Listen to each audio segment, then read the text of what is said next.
Hello guys, আপনারা সবাই কেমন আছেন? আশা করি সবাই ভালো আছেন। আজকে আমাদের অফিস বন্ধ, ফ্যামিলি নিয়ে আগ্রাবাদ শিশু পার্কে ঘুরতে গেছি। অনেকদিন যাবৎ বন্ধ ছিল, কিন্তু কি কারণে বন্ধ ছিল সেটা আমি জানি না। যদি আপনারা জানেন তাহলে অবশ্যই কমেন্টে জানাবেন।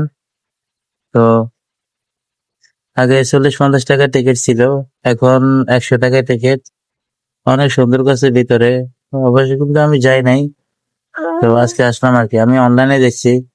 তো আজকে আসলাম, আছে দেখি ভাই এত পরিমাণে ভিড় গেটের বাইরে, টিকিট কাটতে আমাদের অন্য কষ্ট হয়ে গেছে। তো 100 টাকা টিকিট, তো অবশেষে আমরা টিকিট কাটলাম। ভিতরে অনেক সুন্দর, দেখেন কি সুন্দর জায়গা।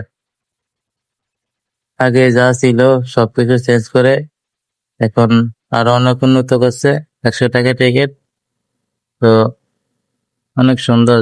দেখছেন কি সুন্দর ফুল গাছ, ফুলগুলো অরিজিনাল না, ওগুলা পাতা, ওগুলা ওই প্লাস্টিকের ফুলগুলো সাজাচ্ছে আর কি।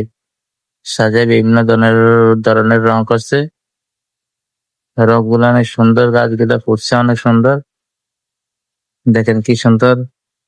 আর পাশে একটা, সামনে একটা ঝর্ণার মতন বানাইছে আর কি, তো অনেক সুন্দরই লাগে, অনেক সুন্দর পানিগুলো পড়তেছে, অনেক সুন্দর লাগে।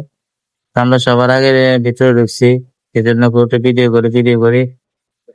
এই যে আমার ভাই বন্ধু যারা আছে তাদেরকে দেখাই, তারা দেখলে হয়তো বুঝতে পারবে। আর দেখলে অনেক আফসোস করবে, আপনারা সবাই আসবেন।